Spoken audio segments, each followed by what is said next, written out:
Okay, so excited to welcome Karolina Rzadkowolska, a certified alcohol-free life coach who helps women make alcohol insignificant in their lives.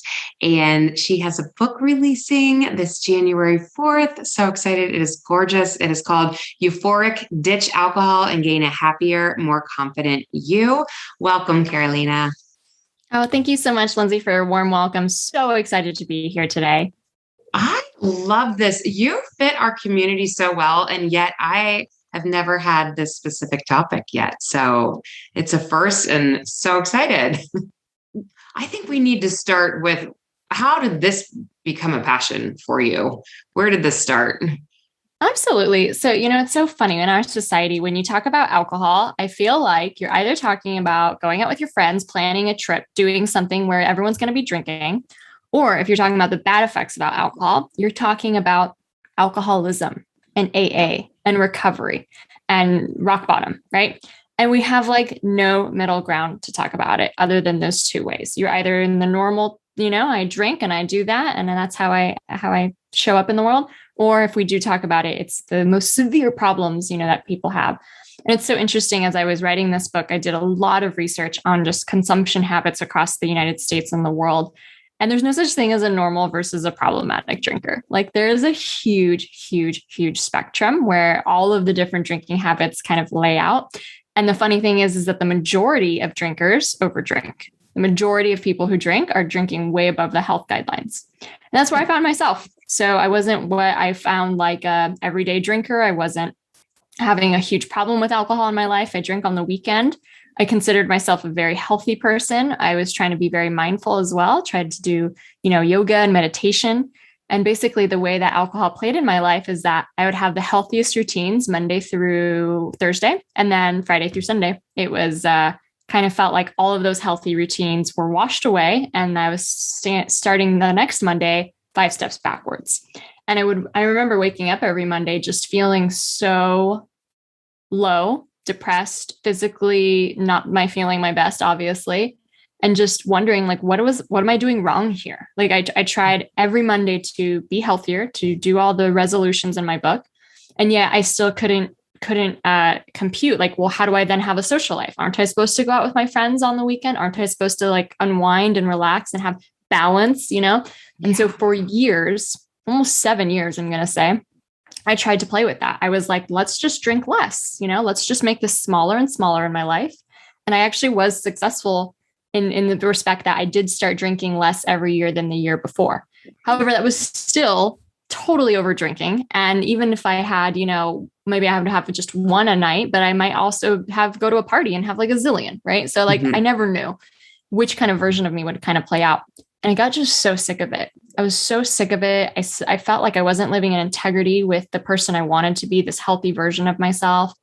And I also felt stuck because when I did look into alcohol, when I did start researching it on the Google or the library, all I could find was these resources for alcoholism, and that was like for someone who's literally drinking every day, all day, it's overcoming their life. And I was like, you know what? There's people I know out there that I drink less than. Like, how could I possibly be claiming this new label that I have? Right. Right. And so I got really stuck of just trying to drink less, try to just do the moderation thing for years. And it almost didn't matter. Like if I drank 1 or 2 drinks, supposedly that was a success. And I still woke up the next day not feeling my best. Right. So it always felt like I was just banging my head against this wall. And then finally I heard about dry January. And, dry January is obviously right around the corner. And it's a month that people can elect to take off for health reasons or just to reset. And I was like, oh my God, that's the excuse I need. Like, that's how I can finally take a break from alcohol without having to explain to everyone that I have a problem. And so I did dry January a few years ago. And I honestly loved it. I loved it so much. I slept so much better. I was journaling and reading every night. I wasn't buzzed on a Friday. I could just like really spend time with myself. I was starting to become more comfortable just being in my skin instead of looking for something outside of me to deal with like an emotion. And it was just this very special time I cultivated with myself. And then when February came around that year, I didn't think I could stay a non-drinker. I was like, well, if I want to be a normal adult, these social occasions happen, I have to drink. I didn't see any way out of it. And so I drank a few times that February, and the contrast was just so crazy for me. Mm-hmm. Like even one or two drinks, I would get cranky and frustrated. Like my mood would just drop really fast. And I had these really high moods during January. I was super grateful and appreciative and kind of seeing the world with this new sense of wonder. I wasn't sleeping well after any drinks. Like I was like, oh my gosh, this sucks. And I really needed that contrast in my life to be able to see it, And so I decided to take another 30-day break at that point. Only that 30-day break turned into 4 years later. It's just gotten so good and so good and so good, so much better every single month. And that's kind of what I'm so passionate about, is that like this journey to my alcohol-free lifestyle wasn't this sober, somber, kind of life of deprivation experience. It in fact was the best thing that's ever happened to me. And I can kind of peel back the layers in our conversation about why, but for my physical health, my mental health, my sense of confidence and drive, my life exploded in the best possible way. Just in a few months, I launched my business. I became a coach. Like I completely just changed the direction of my life. And I'm not the only one. Like this actually happens to a lot of people. It's a cool thing. But that's kind of why I'm super passionate about it, is I want to talk to those casual over drinkers, those, people, social drinkers, this place on the spectrum where most of us aren't talking about alcohol, and really kind of show the benefits of alcohol-free life. And just the power of awareness really is where it starts. I love that. And I keep feeling like awareness keeps this insight building. Awareness is this buzz topic that it's so true on everything, on our eating habits, on our fitness habits, on our drinking habits. Just because if we're not aware, we don't know where to start, right? I love the contrast because I agree with you. I feel like a lot of us can all say, I'm not that person. I'm not the person who's like ruining my life. I'm fine. My drinking level's fine. And you're just a great example of there is a middle road where we can just question it. Is it serving us? And if it's not serving us, do we want to do something about it? So when you coach a client through this, what are a lot of the conversations that you start to hear, or how do people enter your sessions? Absolutely. Such a good question. And I think that's like where it really starts. It's not, the question should never be, do I have a problem? Because it's like, a problem compared to who? You know what I mean? Like there's always someone worse than you drinking. And honestly, I feel like when we look at the proportion of how people drink and consumption levels, most people don't drink alcoholically. And whatever that word means to someone, I mean, like you're physically addicted, like you need to have alcohol in your system most hours of the day. Most people are not finding themselves in that camp, but we are drinking unhealthily. We really are. Most people do. It's really the rare unicorn that stays under those health guidelines because they're super low. They're super strict, right? Mm-hmm. And so it's kind of like, I share that not to make anyone feel bad, but more of kind of to have this camaraderie around it. We're all kind of missing the mark a little bit. So let's just peel back and look at it as this aware, intuitive person. And so instead of asking, do I have a problem? It's really asking, is this making me happy? Is this habit making me happy? And is it serving me? Like you said, is it serving me? If I do have these health and fitness goals, is this really helping me? For example, like I could do great with my like health and like fitness goals until alcohol came into the picture. Mm-hmm. It's like, then Friday night came, maybe I would snack that night. I'd wake up the next day not wanting to work out. And if I did, it was so hard and pretty damaging also to the body. Asking if it's really aligned with your values of who you want to be in the world. So when you do value things like integrity or self-love or health or fitness, how is alcohol helping you reach those goals? So it's just starting this questioning process. And I think the clients that really come to me are really intuitive. Like for the most part, alcohol is not a visible problem in their lives, but they are so intuitive about who they want to be and can feel that alcohol is not helping them become that person. And so it's kind of like this bravery because honestly, everybody drinks. And to be able to like ask yourself, who would I be if I chose not to, abide by that social convention? Really powerful, right? It's really powerful, especially because we have such a notion that you either are a normal drinker or a problem drinker. The second you decide to like live a healthier life and you want to maybe not drink anymore, you always faced with that judgment. Oh, you must have had a problem, right? So it's like this real bravery. It's not just the bravery it takes to change the habit. You're then facing a society that really doesn't even have a story for what it means to be healthier yet with this. You could tell your friends, oh, I'm trying to lose weight. I'm trying to eat less carbs. I'm trying to work out more. Total normal things to say. But often talking about your alcohol, I want to drink less. I don't want to drink as much. I don't want to drink at all. I'm trying to take a break.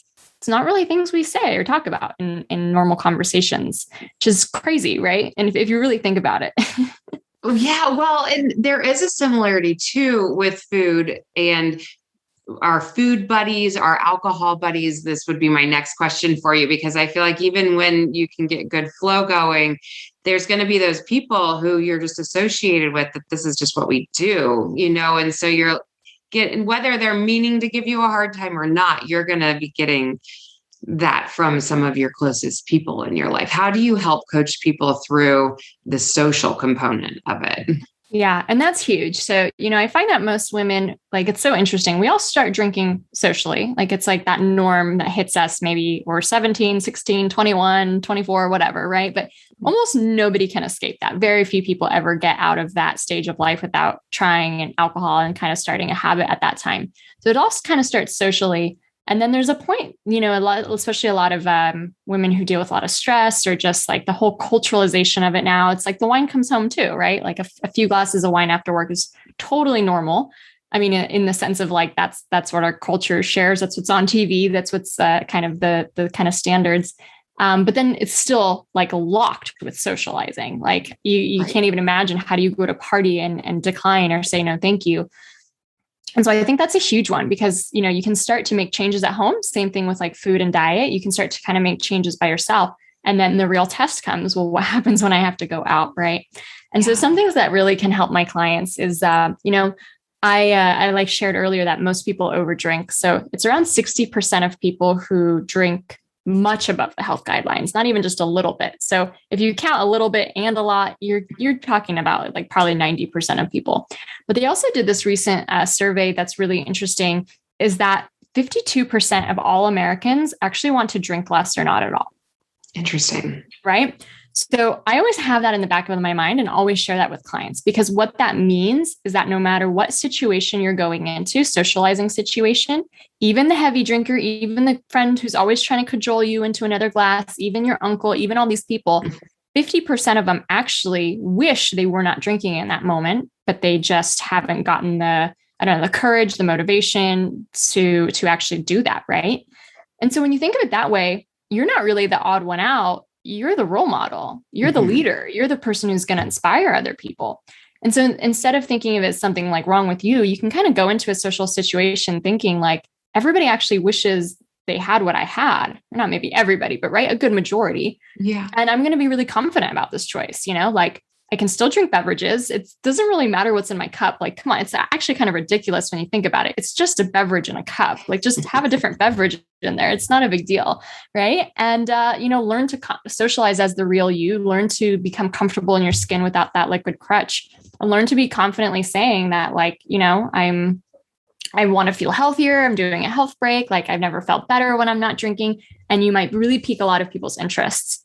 And if people are rude, or if people are cajoling you, or if people are saying oh, I don't have a problem with alcohol, I don't need that, or just those kind of weird red flags, it's a red flag basically. And so they're not talking about you at all. They're completely using you as a mirror to their own habits, and you're threatening their own habits. Right. And so they feel the need to deflect or to make you feel small, anything like that. So it's really building up your own confidence in those situations, knowing that, same thing with food and exercise. If you're working out, you're going to the gym, you're eating well, people envy that. People really envy that. Even the people who make it hard for you to abide by that, they wish they were doing what you were doing.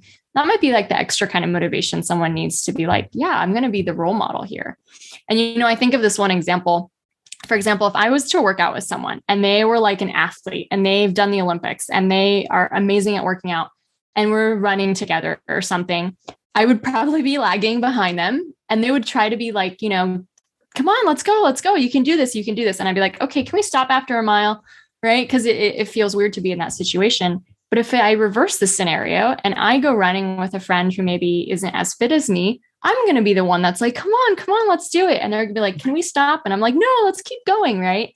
So in that sense, when you're like the leader, when you're the person who maybe is improving their habits faster than your friends, you can get a lot of pride out of that. And that can really be, the thing that helps you keep going instead of feeling like the odd one out. Yeah, no, great response. It all comes back to that confidence, right? And that we can ripple not only our own health habits, but pull others along with us. And that normally that's those that we love, so that we are accidentally benefiting their health as well, which is totally motivating. When you set out to write this book, like what's your hope and prayer as far as how people can utilize it? Yeah, absolutely. So I really wanted to write a book for the mainstream. And there are several books out there about, the sober or the alcohol-free lifestyle, and most of them still really cater towards the heaviest drinking population, people who relate to recovery or AA, and even some of the new ones still are really targeting that group. So, often like me, picture me 5 years ago, I would have looked at a book like that and said, that's not for me. Mm-hmm. Even if the book would have had great knowledge and great tools and great ways to manage and process my emotions, I would have been like, that's not for me. Mm-hmm. And so I really wanted to write a book that was approachable for any drinker, right? That doesn't have to catalog themselves as a problem drinker in order to read it. Just be like, this is just a book about the social convention of alcohol. Let's just learn more about it, right? And so the way I wrote it is the first 3 parts really share why you should take a break from alcohol. And it's not about quitting alcohol. It's not black and white. It's not this like forever thing. It's really getting people curious and experimenting with their own habits. So a break from alcohol can do wonders for your body, your mind, and your soul. And I spend, almost like 200 pages or 100 pages sharing all about what benefits you can expect. So it almost like presents this lifestyle as like, oh, I didn't know that. Like that's going to happen. That's going to be really cool. That's going to be amazing. And getting really someone really turned on to the idea of taking a break from alcohol, or someone who's already taking a break. Obviously, it really reaffirms like why they're doing it and what other kind of benefits they can expect. So the body, the mind, and the soul, I go over, for example, in the physical body. I mean, I think we understand that, maybe your energy levels will go up or your sleep will improve, but some things are very unknown still, or people don't have this common knowledge. Like your cholesterol levels will actually drop a lot. Mine dropped by 51 points. And I'm not an anomaly. They've studied that just 5 weeks off, the average participant will lose 20 points off their cholesterol. Wow. And so most drugs can't even do that. You know what I mean? Like that's insane, and if that was common knowledge, how many more people would be electing to try something different for their health routine in order to get healthier? But then there's more, the physical stuff is just the kind of the beginning, and then the mind stuff and the soul stuff, like for me, it really built up my self-worth. It really built up my self-love, because when I went to sleep one night after drinking, I would wake up the next day not feeling my best. And I would literally look back at the past version of me and be like, did she not care about me? Did she not love me enough to like want me to wake up feeling my best today? And today, every single morning, I would feel loved by the past version of me who's like looking out for me. It built up my self-esteem, my confidence, and my pride, and also like my deeper feelings of just the things that matter the most in life, my connections, my presence, my meaning, and my sense of gratitude, really too. And then after that, after someone really gets like a deep dive into how incredible a break will be for them, I share with them an 8-week guide so that they can start going for their own break. And not only just taking a break and kind of going cold turkey from alcohol, but changing how they view alcohol so that at the end of it, they actually lose their desires for alcohol. It just becomes like, not that interested in it anymore. And at the same time, because they've made so much space in their mind and in their lives, starts asking them like, well, what deeper passions and goals and dreams are way more important to you than a beverage? And how can we make those the focal part of your focus instead of a drink? And it just explodes this new world for people. I mean, personally, I like radically changed my life. I quit my job. I travel around the world now. I'm doing like my someday dreams, but I'm not the only one. Like most of my clients have these kind of results. A lot of people I know who take a break from alcohol end up fulfilling, some of the wildest dreams on their hearts because they have all that mental time, energy, confidence, enthusiasm, motivation. It's like alcohol is the domino thing, move that one big domino and so many other things in your life align. It's just crazy. And I love to share those benefits. So that's kind of the overview of the book. Oh, it's so good. Yes. So it's a workbook in a sense, once you get to the 8-week part of it, that they're really, the individual can work themselves through the book as well as the 8 weeks, right? Tell us about your pre-order with your worksheets. I think it's through Amazon right now. Yeah, absolutely. So if anyone pre-orders the book until January 4th, you can go to euphoricbook.com/gift and you can get a really special gift just for your listeners right now. And so one of those gifts is a 31-day guide, and that is going to set you through dry January to have just an incredible experience every single day, really reflect on something, change that mindset, get some good tips as well on how to go. But I also what does someone need to really have a great journey? So we also have a mocktail recipe ebook that comes along with it. And one thing that often comes up, I think, when you change a habit that takes up a lot of time in your life is like, well, aren't I going to be bored? What am I going to do now? So we also have a checklist for 50 things to do instead of drinking, as well as some trainings on how to really change your mindset around alcohol. Because, if you think about it, for example, I used to smoke cigarettes when I was in college, right? And you couldn't pay me right now to smoke a cigarette. Like, that's ridiculous. It's not anything that ever crosses my mind. I don't have any desire for it. And so I'm not asking people to be like, okay, let's just be saints. Let's all not drink. Let's deprive ourselves. What if you could arrive to a point in your life where you literally don't desire it anymore, where it literally has no hold on you anymore?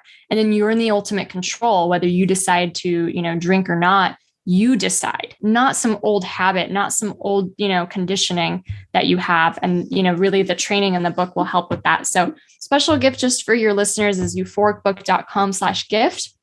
But in addition to that, yes, the book will give you that 8-week plan, and there'll be some reflections and some questions. And instead of sometimes I'll get one of those books and I'll just write in the margins, you know what I mean? We actually do provide you with a companion journal so you can go through it with a guide on the side as well.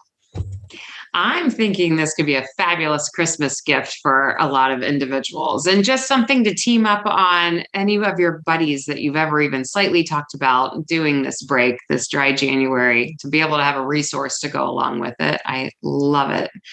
So good. You and I are kindred souls in a sense too. I just feel like we both come at our profession with this. It can feel good. There's sensitive topics. I think weight loss is a sensitive topic. I think alcohol is a sensitive topic. And then especially if we start to talk loved ones or kids or whatnot, and to be able to just have a really open, and I know that you do this for your clients. I could just picture them showing up feeling embarrassed, like we're about to talk about my alcohol habits, and you just putting them at complete ease. When you start to work with a client, how long do you normally work with them? Yeah. So in my private coaching, I will usually work for about 4 months together. And it's really interesting. Like when someone's ready to just do this work, like alcohol stops being the focus after a month and a half or two. And then we start getting really into what do you really want, because I think alcohol is just this wet blanket where it becomes the thing you do after work. It becomes the way you live. It becomes the way you socialize. Becomes the way you even see the world, the colors through that. And once you really once you get to a point, I literally feel lucky I don't have to drink anymore. I feel lucky for that. And because of that, so many new passions and desires have entered in my life. And that's the stuff I really want. You know what I mean? I always wanted, for example, to write a book. And I had that dream since I was a little girl. I used to write a lot when I was younger too. And as soon as I went to college and really started drinking there, totally stopped writing. I stopped writing my whole decade of my 20s. And it wasn't until I took my break from alcohol myself that my writing practice really came back to me. And, this dream of actually publishing a book came true. And it's like, if I was to choose, this book and this huge fulfillment and meaning that I've made out of my career versus a bottle of wine at the end of the weekend, there's just no comparison. And I help my clients find that for them as well. It doesn't have to obviously be a book or a business, but it's what turns you on the most in life, and how can we make that the focal point of your ambitions and your motivation, so that you're not feeling unfulfilled at the end of the day and wanting just the highlight of the week to be a bottle of wine. You know what I mean? Right. And so it's it's a deeper kind of spiritual and legacy based kind of conversation. But I think, when I start also working with clients, like we also really unroot and unpack a lot of the conditioning that we get from society. Like you can't grow up in our time and age and not have these images or these associations in your mind about what alcohol means. You know what I mean? And it's really innocuous and it's really ingrained. I mean, for example, a lot of people think drinking is glamorous. Like I go out on the town and I have a martini or I have a glass of wine at a nice restaurant. That's my mark of sophistication. When I know all the varietals of wine and all the wine regions of the world, that proves my sophistication and my status, right? There's so many meanings we attach to alcohol. And it could even be totally different ones. Like when I drink, I show how bad I am to my friends and family, like how much of a rebel I still am, even if I'm a mom, like we can associate all different kinds of meanings. I'm not saying it's always glamour, always sophistication. It's this really unique and personal thing that when you can like actually get to a place to unpack a lot of those limiting beliefs, really. For example, I had a huge one around socializing and that I thought drinking made me an extrovert. I'm an introvert myself. I'm pretty shy growing up, but I believe for as long as I was drinking, that drinking made me an extrovert when I drank it. So obviously that's what I wanted to be when I was socializing with people. And I didn't realize how much that belief was making me insecure because it was almost telling myself like, you're not good enough as you are. You are not interesting enough. People don't want to talk to you. You have nothing to say. You need alcohol to be a better version of yourself, to be more fun and talkative. And without it, you suck, basically, right? And it was like this deeply subconscious experience. I wasn't obviously cognizant of this, but it was like every time I was insecure, I reached for a drink and I never handled that insecurity. I never processed those emotions. I never practiced being myself without that drink, I have to admit, the first few times I socialized without drinking, I did feel a little awkward, a little kind of, learning like a new muscle, but it's just like that. It was a new muscle that I had to work out and get better at. And now I feel, a lot more confident socializing without alcohol. And I feel in so much more integrity because I'm the real me. Like I'm bringing the real me. I never say anything out of character. I never say anything I regret. I never have wine teeth. I never slur. You know what I mean? Like I feel in so much integrity of who I show up as, completely authentically as the real me. And so it's also a process of really looking at those beliefs that we've all formed over time and really debunking them. Another really simple one is that alcohol relaxes me, right? Like most people believe that. Most people drink at the end of a hard day because of that reason. And yet nothing could be furthest from the truth when it comes to how alcohol actually affects the human body. It does not relax the human body. It actually increases our levels of cortisol in the human body. So it's just some things can really, once you stop believing them, can completely change your desire levels for alcohol. Because if a drink is going to increase your stress hormones and make you feel more anxious the next day, it stops that association that it's a relaxer, kind of starts to go away. Right. And I think we could do that with food as well. Like a few cookies is this huge treat and I feel so amazing afterwards. But when we start associating the negative and that's what we see stronger, it can kind of change our view of that thing, whatever it is. And so that's a really interesting process I work through my clients. And the book will share that as well, that process, so that you're really just free at the end of the day. Yeah, I'm trying to picture if I was just sitting here listening to you talk, because you make it seem easy. Like, what questions would I have for you? What would I want to hear out of her? What have been some of your bigger bumps? Or do you really feel like if you can just get people over the hump of a couple months, that all of a sudden, again, like you're saying, the benefits outweigh the positives of the drinks? But I don't know. What are some of those other moments for you that were like ahas or wow, this is hard? Or do you have any? Yeah, for sure. And, so I shared the first one that like, I saw that there was like this code to adulthood, this social convention. And if I wasn't part of it, that I was like somehow saying I wasn't normal, so that's kind of a first hump someone has to get over, as if like, well, why? Like, why do we accept that as normal? Smoking cigarettes in a plane was normal not that long. Right? Like there's been crazy things that have been normal in our society that doesn't like make that a good thing or a good reason to continue doing it. But I remember also too, I remember taking a break, for example, for 70 days at one point at that, the last time I started this journey. And I was on a trip to Japan and I was like already really proud of myself for going 70 days. And I never committed to forever. It was still a break in my mind. And so I was like, going to give myself permission to drink in Japan, because to me, vacation equaled alcohol, right? Like it was like how you unwind. And I also had this belief that that's how you experience the local culture. You have to drink there to be able to experience that. So I actually had this drinking tour booked, and it was a drinking and food tour. So it was like a go around the izakayas they have there. They're kind of gastropubs. And when I landed in Japan, I was like, all I've been feeling is immense gratitude, immense wonder. Every day I'm waking up feeling like Superwoman. Every day I see the world in a different light. I feel so amazing. And I can share a little bit about the science of the neurochemicals in the brain, but basically your happiness really surges when you take a break from alcohol. It really changes the levels of different neurochemicals in your brain. But I kept thinking to myself, I'm feeling so good. I just have so much sense of awe. That's how I want to see Japan. And the second I have a drink, I'm going to lose all of that. And for what? For what purpose? And I just thought about it. I was like, you know what? I've had a beer like 1,000, if not 3,000 times in my life. I've been there. I've done that. I know exactly how it feels. I know exactly how I feel afterwards. Why would I lose all of this incredible benefits for this one beer that I've already had in my life? I've already tried. I know what it's like. It's not worth it, you know? And I decided to not drink, which again, kind of got me to where I am today on that trip, because it really smashed that last myth that I needed alcohol to have fun on vacation. And it really started to show me a different way of seeing it. Like, I know what it feels like to be a drinker. I don't know what I'm capable of as a non-drinker. And so that was kind of one hurdle that I kind of got over myself.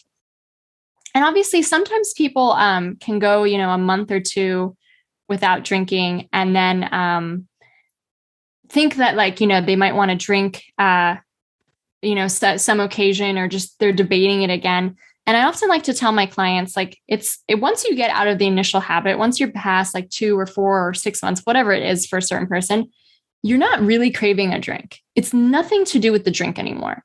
It's a feeling you believe the drink will give you, right? And so once you can ascertain that, it's like, if it's a feeling I'm chasing, then one, does the alcohol actually even produce that feeling? Like 8 times out of 10, we put on attributes onto alcohol that aren't even true, that don't even do that or accomplish that, you know, or they have just, you know, like I said earlier, I wasn't confident drinking. I was actually really insecure. I was doing the opposite of what I thought it was doing. Mm-hmm. But 2, if it's a feeling I'm after, how can I recreate that feeling in so much healthier ways? So for example, sometimes someone can feel, and maybe this is really true for your line of work as well, they're doing everything right. Like every day they're eating well, they're not drinking, they're getting their workout in. And there can be this urge that we get to like rebel, to just throw our hands up in the air, or have a little bit more adventure or more risk or more variety in our lives. Like we just love that newness. And so a lot of people associate, well, alcohol brings me that, you know? And so when I'm working with a client and they're really kind of itching in their seat to have some adventure and some new experiences, it's not the wildness of alcohol they miss, but they do need wildness in their life, if that makes sense. So then we really talk it through and say, like, how can we bring wildness into your life? How can you feel like a rebel? How can you kind of throw your arms in the air and go do whatever you want, but without the negative side effects that alcohol brings? And it's been really fun things that we've been able to think of together. So for example, personally, I love to jump in a cold body of water. Like if I do that, I feel like an animal. I feel like this raw power. I feel so wild and alive. There's nothing like that. That thrill is so that's what I'm looking for, you know? A couple of glasses of wine on a Friday is not going to give me that thrill. But I can use that kind of that lens of asking, like, what feeling am I actually looking for that I want out of a drink? And how can I give it to myself in a different way? So those are some of the kind of hangups that can come out of it, or can result in some ways to go about them. And also just asking yourself, like, you know, was alcohol a way to play small? Was alcohol a way that I was kind of pushing the ignore button on some of my bigger ambitions in life? And if that relates and or resonates to you, then really letting yourself experience what you're capable of without alcohol for even just a time commitment, like 6 months to a year, could be like the bravest thing you ever do. And you'll never regret it, ever. Oh, you are so well spoken on all of this. I love it. So motivating. I know people are going to want to hear more from you. And I did see you have a podcast, Euphoric podcast. What do you, same topics? Are you bringing guests on who have recovered? Like, what does your podcast look like?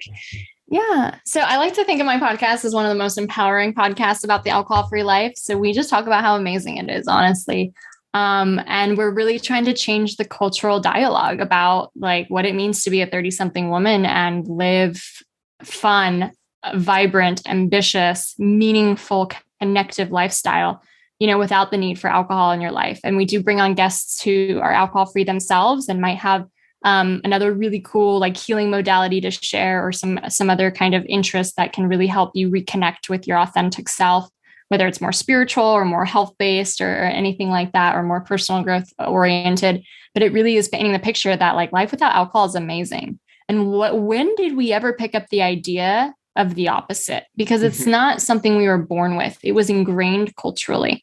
And it's like really getting the bravery to stand up to that idea, I think, is kind of what that podcast is about.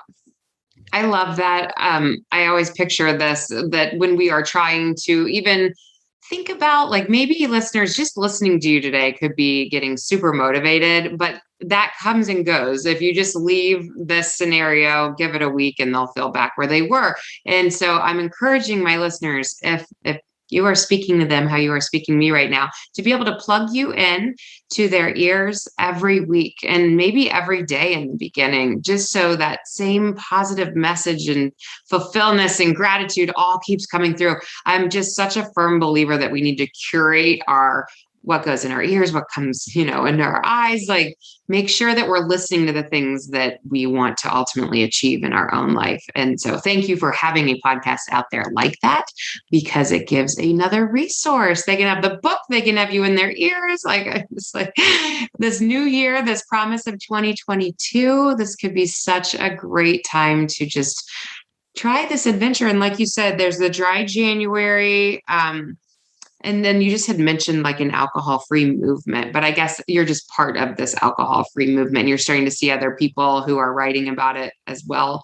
I've seen a couple communities, like a sober cis community where women exist in it, that I've been seeing more of it as well. So I think it's really cool. You're on this cutting edge of something that's coming, but we're just not quite there yet. Oh yeah. And I think like, I firmly believe it's already happening, this revolution, but like, for example, 46% of all American adults have bought a non-alcoholic beverage in the last year.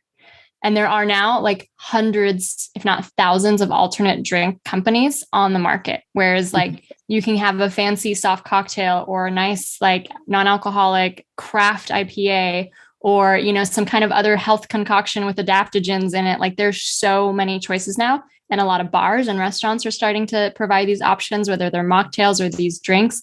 And there's really there's a lot of activity in the movement too. There's sober raves, there's different mocktail pop-ups, there's different, alcohol-free kind of events.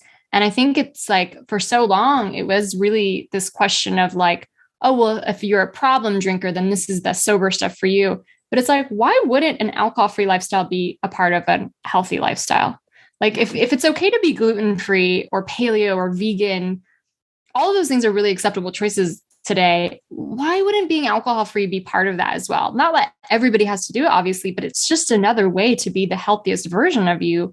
Why isn't that part of the health and wellness conversation? And especially then the personal growth conversation as well, because every day you wake up with like your 100% focused motivation. It doesn't matter if I had 5 drinks or 1 drink. I never woke up on my best side of the bed after a night of drinking. You know what I mean?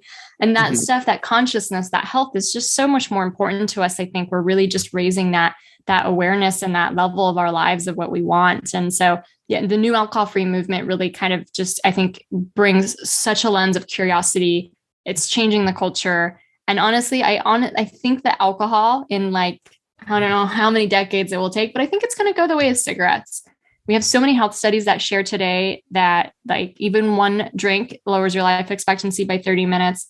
It completely raises your cancer risk, your heart disease risk. As we advance as a society and we care so much about health, there'll be new beverages out there, right, that don't have all these negative side effects. Why would we continue to drink something so, so toxic to our bodies?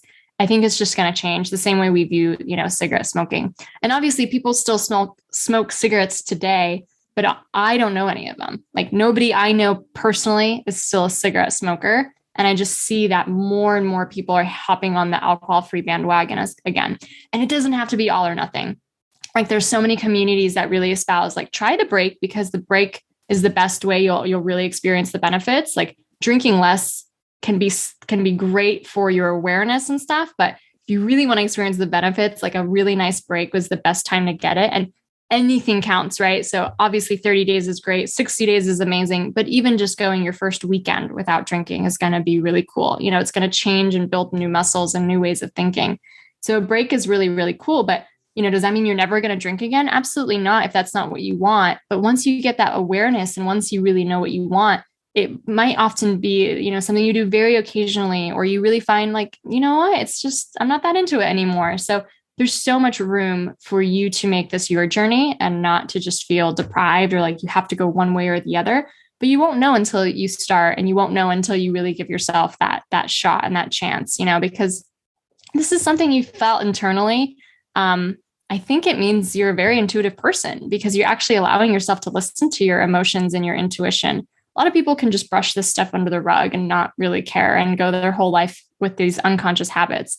But if this piques your interest, if this is something you've thought about before, it just goes to show how, health conscious and intuitive you really are, right? And it's just worth listening to, if not just for an experiment. Try it out, see how you like it.